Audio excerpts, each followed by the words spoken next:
Salut à tous, je sais pas si vous avez remarqué, mais il est impossible de se faire rire soi-même. Allez-y, essayez, vous verrez que ça marche pas.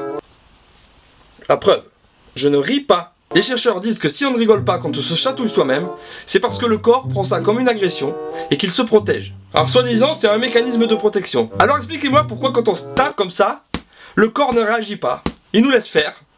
Et après, on veut nous faire croire que le corps nous protège. C'est des conneries.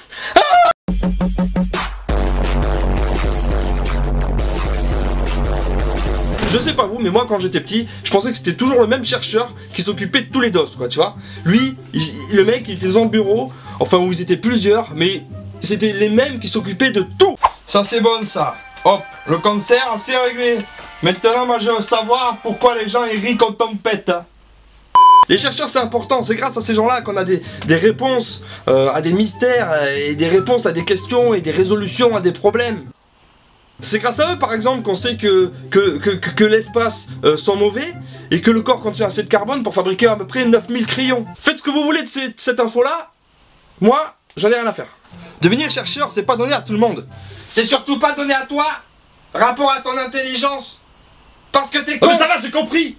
C'est sûr que le niveau intellectuel doit énormément jouer. On n'a jamais été à deux doigts de découvrir un prix Nobel dans une émission de télé-réalité. Non mais la relou, c'est pas, elle vient me voir, elle me parle et des trous noirs, patati patata, tu sais, dans l'espace et tout. Elle me dit un truc mais, je comprenais rien quoi. Je dis c'est ta mère le trou noir, je suis allé à la piscine. Mais malgré tout leur talent et leur savoir-faire, deux choses aujourd'hui demeurent un mystère pour l'être humain. Les trous noirs par exemple, on sait pas grand chose dessus, et la carrière d'Affida Turner. Un vrai mystère. Et quand on parle de recherche, on peut pas éviter le problème de la recherche sur les animaux. Nombreux sont les tests effectués sur des lapins, des singes, et etc. etc. Alors que bordel, s'il y a bien un animal qui mérite qu'on teste des trucs sur sa gueule, c'est le chat. Le chat et les féministes. Je déconne. Les chats c'est sympa.